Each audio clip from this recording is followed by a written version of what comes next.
order and ask if you would join us in the Pledge of Allegiance. Jeff, lead us in the pledge. Pledge allegiance to the flag of the United States of America and to the republic for which it stands, one nation, under God, indivisible, with liberty and justice for all. Thank you, Commissioner Zimmerman. And we will start with public comment.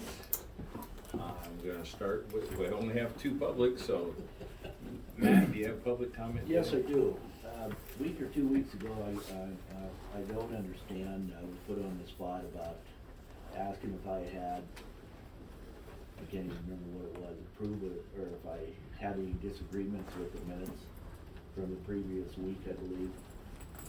I don't get the draft copy unless I do a public records request. It makes no sense to ask me anything until I have the records in front of me. And it just sounds a little fishy to me. Thank you. Oh, one last thing. I'd appreciate it if people are making comments or talking up there, because you gotta remember your backs are to the audience to speak up. Yesterday, even with my new hearing aids, there was times I couldn't hear people up at the desk. So you could hear a squeaky brake, but not me. No, it's not you guys, it's the guys with their backs. With their backs to you. Okay. It's not the best setup in this room.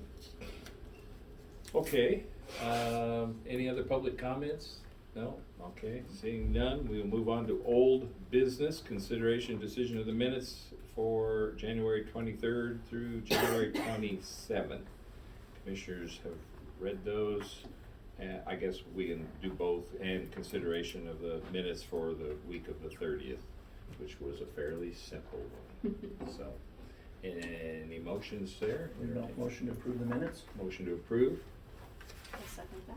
Okay, all in favor? Aye. Aye. Minutes are approved unanimously. New business, consent, beer, wine, and liquor licenses. I'll just, I think we had one of those for the SMT LLC Quick Stop in Kingston. And any questions about that?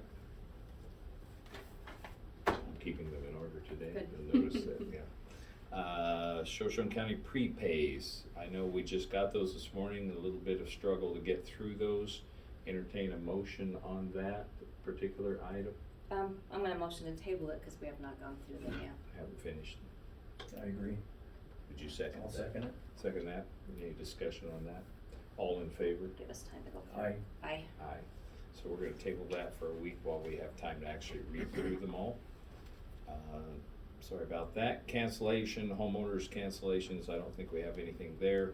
Shoshone Funeral Home Service Agreement.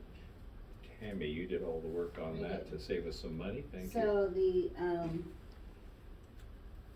agreed upon rate from 2015, which is the last time that it was updated, was $1,200 for cremation. And that's all including cremation services, including pickup of deceased and bringing them to Shoshone Funeral Home. So we occasionally have people that pass away outside of our county, but they are Shoshone County residents, so they still qualify for burial assistance if they meet the criteria. And we've never paid anything extra for them to go over and get them and bring them back. So the other challenge that we've had is that if people pass away down in the St. Joe area, we have to go all the way down there to get them, the long way around, and it's quite expensive to go down there and do that, so we didn't pay for that. The people that actually pass away down there and our residents down there don't wanna have their services up here in Shoshone County in Wallace or Kellogg, because all of their people are down there. So I talked to and kind of what prompted it was Shoshone Funeral Home sold and transferred ownership January 1st. So the contract that we did have with them thus expired. And so I reached out to the new owner, Mark Owsley. We worked through the contract details, talked about the concerns I have with people in the St. Joe area getting the service that they really needed. And about what a reasonable rate increase would be, because their costs are around $2,100 to $2,200 to do a cremation, and that only includes the cremation piece of it. It doesn't include a service of any kind. And so the family, if they have any, would have to pay anything else that they want. So, long story short, we agreed that it makes sense to do a contract with them and with Hodge Funeral Home down in St. Mary's to provide that service to the people that live down in that area, and do totally separate contracts. And so I reached out and worked with them. They agreed to the same amount. They only increased it $200 a year, which is amazing because their fees have gone up a ton. And then we also added $100 only on the Shoshone Funeral Home one to go get people from out of the area and bring them back for burial. And they've had to go as far as Missoula before. With COVID, we had people all over the place. So it was really a win-win.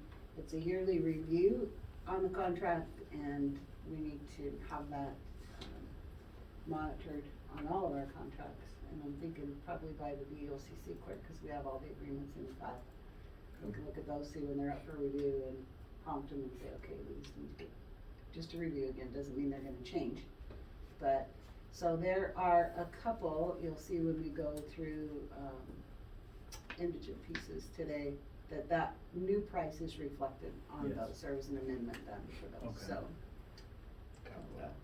Got that, yeah. Well, thank you for taking care of this and trying to keep that cost down to the county. Okay. Any questions about those new contracts, or the new contract? Well, I guess there's two. No? Okay, all right, thanks again, Tammy.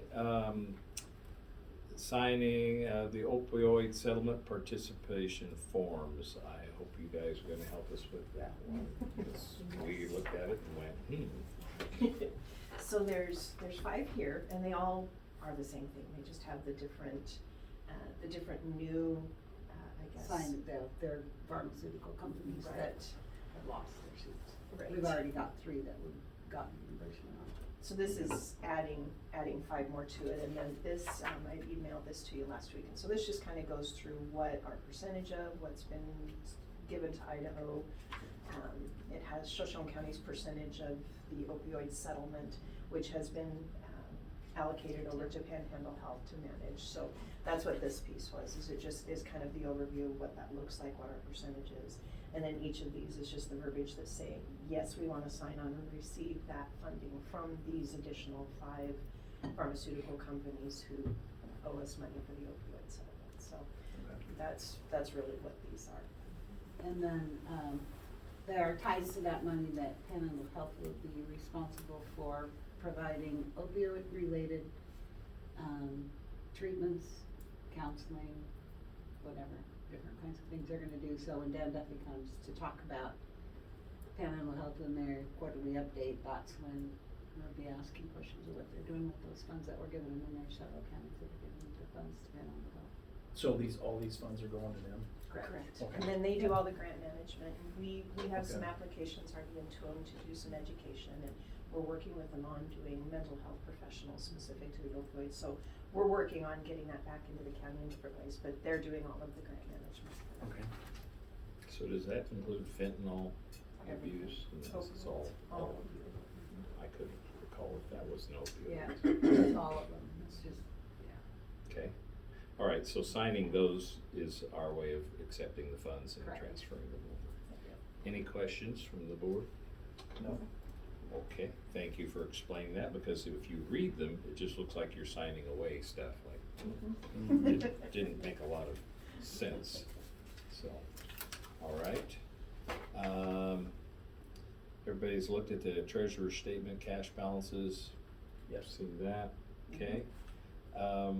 So I'd entertain a motion to act on the consent agenda with the exception of the prepays that we have tabled.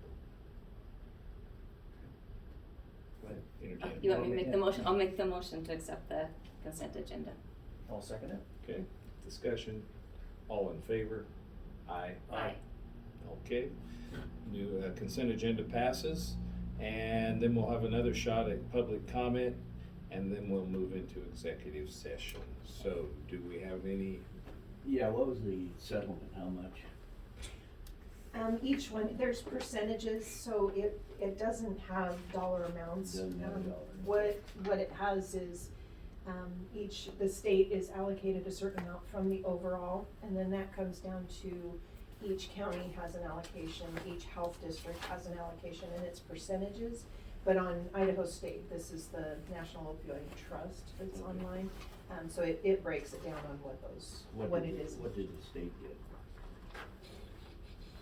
State fund, so far, $301,047.70. Okay, thank you. Thank you.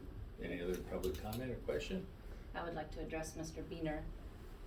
The intent, when I was not here during that meeting and on conference call, I was the only one available to approve those minutes because the other two commissioners were not here. It was the old commissioners. The day I was asking you about, I was not in attendance. So we had tabled that previously so I could review, listen to the meeting. So I think you would have had app time if you wanted to look at them. So I was just trying to include you and ask before I approved the minutes to make sure you felt that they were accurate to prevent any amendments that might have been applied for.